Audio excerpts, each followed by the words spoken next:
What if I told you that hostages Bandhak fell in love with their kidnappers? You won't believe, right? मगर ऐसा हुआ है.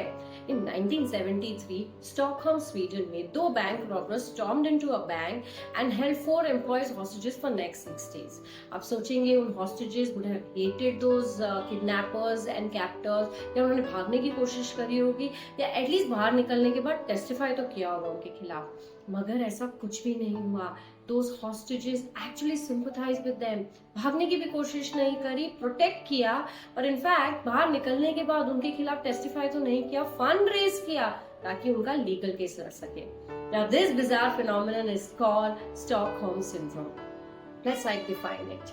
Now, Stockholm syndrome is not a mental health disorder. It's a coping mechanism, a survival strategy. In psychology, it is believed that this happens when a person is in a life-threatening situation for a prolonged period like days, weeks, months and years. पर ऐसा क्यों होता है? Because that captor or abuser or the robber was their only source of survival. See, here's how it works. It begins with the survival mode. जहाँ victim को लगता है कि अगर मैं इनको please करूंगा तो मैं बच जाऊंगा. उसके बाद आता है पावर इम्बैलेंस, क्योंकि सारी पावर उस अब्यूजर, कैप्टर या किडनैपर के पास होती है. The victim starts aligning and obeying with their orders. Then comes emotional dependency, because the victim is completely dependent on the abuser, captor or kidnapper for food, for kindness, for love, everything.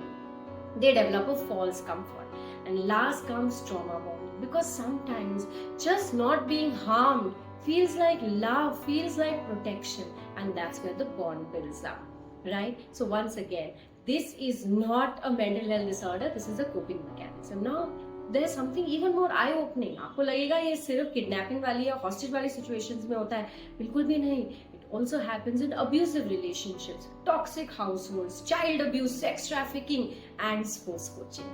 को लगेगा यहाँ पे life threatening कुछ नहीं होता, but it is about love, it's about survival, it is about attention, validation and even success. So next time किसी को ये कहने से पहले that why don't you just walk out of the relationship, Stockholm syndrome के बारे में जरूर सोचना, because it is never about those physical bonds, it's always those invisible emotional bonds which are toughest and strongest to break. Once again, remember, Stockholm syndrome is not a weakness. It is a coping mechanism, it's a survival strategy which is born out of the fear of survival, and it is sustained by the hope of survival.